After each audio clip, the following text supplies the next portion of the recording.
MP सेवा ट्रिक्समध्ये आपलं सर्वांचं स्वागत आहे. जर तुम्ही कंबाईनची तयारी करत असाल तर हा व्हिडिओ खूप महत्त्वाचा आहे. या व्हिडिओमध्ये आज आपण पॉलिटी आर्टिकल्स लक्षात कसं ठेवायचे याची भन्नाट ट्रिक्स पाहणार आहोत. तसेच तुम्हाला संपूर्ण पॉलिटी आर्टिकल्सची पेड PDF हवी असेल तर 84 21 90 83 84 या नंबरवर संपर्क करा. कारण आपल्याकडे संपूर्ण आर्टिकल्सची ट्रिक्ससह पेड PDF बनवलेली आहे. तसेच MP सेवा ट्रिक्सचे टेलिग्राम चॅनल आहे, ते जॉईन करा. आता बघा, पॉलिटी आर्टिकल्स ट्रिक्स कलम 1 पहा. कलम 1 काय तर कलम 1 आहे संघराज्याचे नाव आणि त्याचे राज्यक्षेत्र. कलम 1 काय आहे संघराज्याचे नाव आणि त्याचे राज्यक्षेत्र. तर याला कसं लक्षात ठेवायचं पहा. तर डॉक्टर आंबेडकर म्हणाले की भारत हा सर्व राज्यांचा मिळून कलम 1 नुसार एकच संघ असेल. बघा, भारत हा सर्व राज्यांचा मिळून एकच संघ असेल. भविष्यात भारताचे दोन संघ होऊ शकणार नाही, म्हणजे नाही, भारताचे दोन संघ होणार नाहीत, तो एकच राहणार. भविष्यात आता राज्य जेवढे त्यापेक्षा भविष्यात राज्य कितीही होतील. भविष्यात समजा राज्य 50 होतील, 100ही होतील, पण भारत हा एक होता, एक राहणार आणि तो कायमस्वरूपी एकच राहणार. तर त्यामुळे म्हणजे एकच राहणार, एकच संघ म्हणजे एकच भारत, म्हणून कलम 1 नुसार एकच भारत एकच संघ असं लक्षात ठेवा. त्यामुळे त्याला कलम 1 मध्ये टाकलेलं आहे. त्यानंतर कलम 2 आणि 3 मध्ये पहा थोडासा फरक आहे. तर 2 आणि 3 मध्ये कन्फ्यूज होऊ नये म्हणून मी अगोदर तुम्हाला 3चं ट्रिक केलेली, ती 3ची ट्रिक सांगतो अगोदर, नंतर 2 सांगतो. तर पहा कलम 3 काय आहे. तर कलम 3 आहे की नवीन राज्यांची निर्मिती करणे. कलम 3 नुसार नवीन राज्यांची निर्मिती केली जाते. तर याला ट्रिक्सनुसार असं लक्षात ठेवू. हे बघा कलम 3, हे बघा हे कलम 3 आहे. 3 नुसार 3 लंगा राज्याची निर्मिती झाली. तेलंगणा, 3 लंगा म्हणजेच तेलंगणा राज्याची निर्मिती ही कलम 3 नुसार झालेली. आता कसं लक्षात ठेवायला अडचण आली का. 3 नुसार 3 लंगा राज्य म्हणू आपण.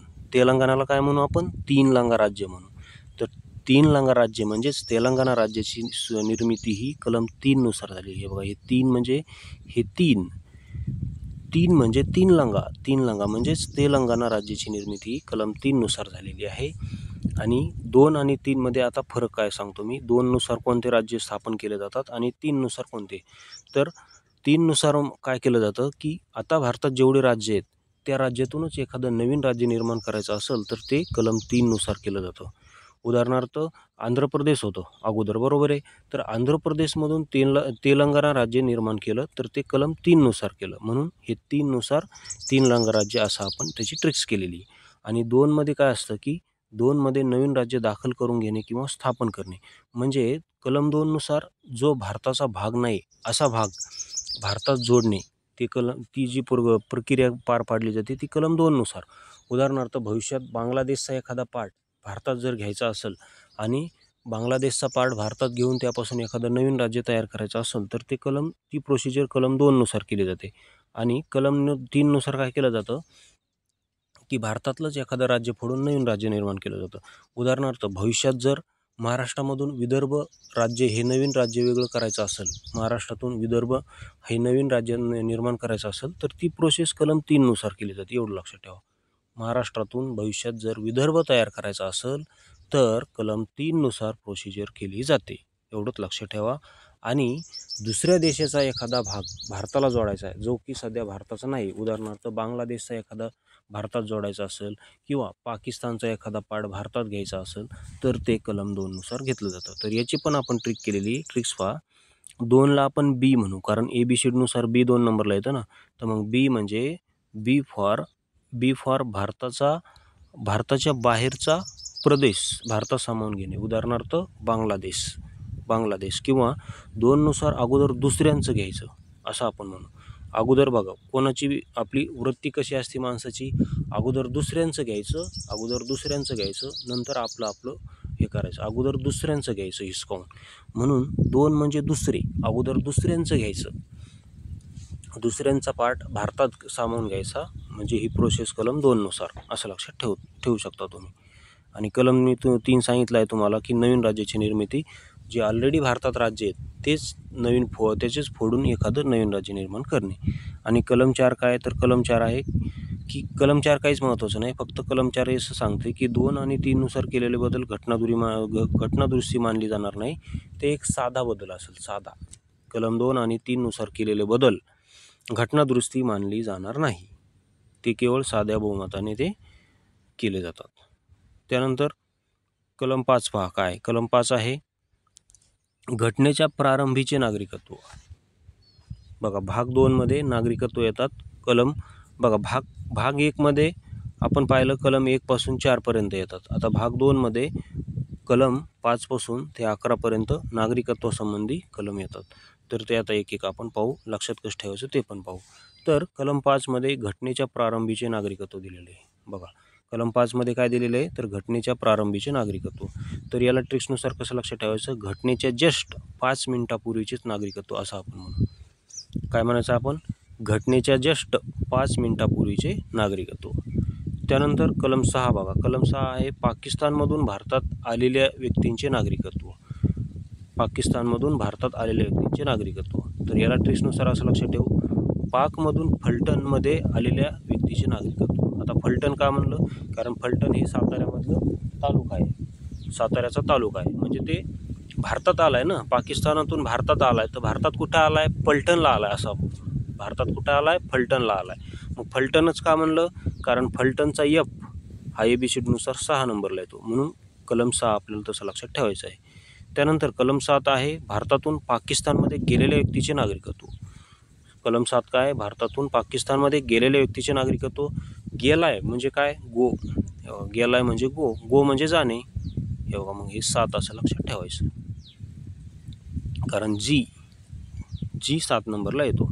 त्यानंतर 8 आहे मूळ भारतीय मात्र भारताबाहेर राहणाऱ्या व्यक्तीचे नागरिकत्व. मूळ भारतीय मात्र भारताबाहेर राहणाऱ्या व्यक्तीचे नागरिकत्व. तर याला कसं लक्षात ठेवायचं की मूळ हिंदुस्थानी म्हणायचं. मूळ हिंदुस्थानी मात्र हॉलंडला राहतोय. हॉलंड म्हणजे भारताच्या बाहेर राहतोय पण मूळ हिंदुस्थानी. मूळ हिंदुस्थानी का म्हणलं मग कारण हिंदुस्थानचा जो येच आहे तो ABCDनुसार 8 नंबरला येतो म्हणून कलम 8 तशा प्रकारे आपल्याला लक्षात ठेवायचं. त्यानंतर कलम 9 आहे नवीन देशाचे नागरिकत्व स्वेच्छेने घेतल्यास तो भारतीय नागरिक नसेल. नवीन देशाचे नागरिकत्व स्वेच्छेने घेतल्यास तो भारतीय नागरिक नसेल. तर याला कसं लक्षात ठेवायचं मग 9 म्हणजे नवीन. 9 नवीन देश. 9 नव्याचे 9 दिवस असं आपण म्हणतो ना. 9 नवीन देशात गेल्यावर तो नवीन देशात गेल्यानंतर त्याला 9 दिवस तिथं मस्त करमलं नंतर बोर व्हायला लागला असं आपण म्हणू. नवीन देशाचे नागरिकत्व घेतले त्यांनी आणि नवीन देशाचे नागरिकत्व घेतल्यानंतर त्याला त्या देशात फक्त 9 दिवस करमलं नंतर त्याला पश्चाताप व्हायला लागला की राव आपण भारतातच राहायला पाहिजे होतं उगाच नवीन देशात आलो. म्हणजे नव्याचे 9 दिवस असं लक्षात ठेवा. त्यानंतर 10 आहे नागरिकत्व चालू राहणे. तर याला कसं लक्षात ठेवायचं जोपर्यंत तो जिवंत आहे. बघा जोपर्यंत जिवंत आहे तोपर्यंत त्याचं नागरिकत्व चालू राहतं. म्हणजे जोपर्यंत जिवंत आहे. बघा जिवंत या शब्दाची सुरुवात जेने होते आणि जे 10 नंबरला येतो ABCDनुसार म्हणून तो तसं लक्षात ठेवा नागरिकत्व चालू राहणे. कधीपर्यंत चालू राहणार तो जोपर्यंत जिवंत आहे तोपर्यंत त्याचं नागरिकत्व चालू राहणार. त्यानंतर कलम 11 आहे नागरिकत्वासंबंधी कायदा. कायदा कोण करतं तर संसद. तर बघा कायदाला असं इंग्रजीमध्ये लिहिलं कायदा. इंग्लिशमध्ये नाव लिहिलं कायदा. तर कायद्याचा के 11 नंबरला येतो ABCDनुसार म्हणून कलम 11 कायदा करण्याचा अधिकार संसदेला आहे. नागरिकत्वासंबंधी कायदा करण्याचा अधिकार संसदेला आहे. तर अशा आपल्या भन्नाट ट्रिक्स आहेत पहा. प्रत्येक आर्टिकल्सची आपण ट्रिक्स केलेली. आता तुम्हाला मी मूलभूत हक्काचे पण दाखवतो. आता हे बघा कलम 14 खूप महत्त्वाचं आहे मूलभूत हक्कामध्ये. तर कलम 14 काय कायद्यासमोर समानता. तर कायद्यासमोर समानता ही सामान्य व्यक्ती असो किंवा श्रीमंत असो गरीब असो श्रीमंत असो एखादा VIP असो कोणी असो त्याला कायद्यासमोर सगळ्यांनाच कशी समानता आहे. कायद्यावर कोणीही नसेल असं घटनेत सांगितलेलं आहे. तर याला कसं लक्षात ठेवायचं ट्रिक्सनुसार एखादा आम आदमी असो A फॉर एखादा आम आदमी असो किंवा D फॉर एखादा डॉन असो. एवढं असं लक्षात ठेवलेलं आपण. A फॉर एखादा आम आदमी असो किंवा D फॉर एखादा डॉन असो दोघेही कायद्यासमोर कसे असतील समान असतील. मग असं का म्हणलं आम आदमीचा A हा ABCDनुसार 1 नंबरला येतो आणि डॉनचा D हा ABCDनुसार 4 नंबरला येतो. म्हणजे मग 1 आणि त्यावर 4 किती झालं मग कलम 14 म्हणून कलम 14 काय कायद्यासमोर समानता. त्यानंतर कलम 15 आहे धर्म वंश जात लिंग जन्मस्थान या कारणावरून भेदभाव केला जाणार नाही. तर याला ट्रिक्सनुसार कसं लक्षात ठेवायचं वरील 5 कारणावरून पंढरपूर मंदिरात दर्शनासाठी भेदभाव केला जाणार नाही. म्हणजे एखादी व्यक्ती मुस्लिम धर्म एखाद्या व्यक्तीचा धर्म मुस्लिम आहे किंवा एखाद्या व्यक्तीचं लिंग ती व्यक्ती तृतीय लिंगी आहे. समजा एखाद्या व्यक्ती तृतीय लिंगी आहे म्हणून तिला पंढरपूर मंदिरात दर्शनासाठी भेदभाव केला जाणार नाही. मग आता पंढरपूर मंदिरातच का म्हणलं? कारण पंढरपूर आणि पंधरा, हे बघा, पंधरा आणि पंढरपूर दोन्ही शब्दाची सुरुवात प ने होते. हे बघा, प म्हणजे पंढरपूर आणि पंधरा दोन्ही शब्दाची सुरुवात प ने होते, म्हणून ते 15 लक्षात ठेवा. त्यानंतर 16 पहा, सरकारी नोकऱ्यांमध्ये सर्वांना समान संधी. सरकारी नोकऱ्यांमध्ये समान संधी. तर याला ट्रिक्सनुसार कसं लक्षात ठेवलं आपण? मग पोलीस भरतीमध्ये सर्वांना समान संधी असं आपण म्हणू. पोलीस भरतीमध्ये सर्वांना समान संधी असं आपण म्हणू. मग पोलीस भरतीच का म्हणलं? त्याचं कारण असं आहे की पोलीस भरतीचा जो पी आहे तो ABCD नुसार 16 नंबरला येतो. किती नंबरला येतो? 16. पोलीस भरतीचा पी हा ABCD नुसार किती नंबरला येतो? 16 नंबरला येतो. आणि पोलीस भरती तर सगळ्यांनाच माहिती आहे की सरकारी नोकरी आहे. पोलीस भरती का प्रायव्हेट नोकरी आहे का? नाही, पोलीस भरती एक सरकारीच नोकरी आहे. मग सरकारी नोकऱ्यांमध्ये सर्वांना समान संधी म्हणजेच पोलीस भरतीमध्ये सर्वांना समान संधी असं आपण म्हणू.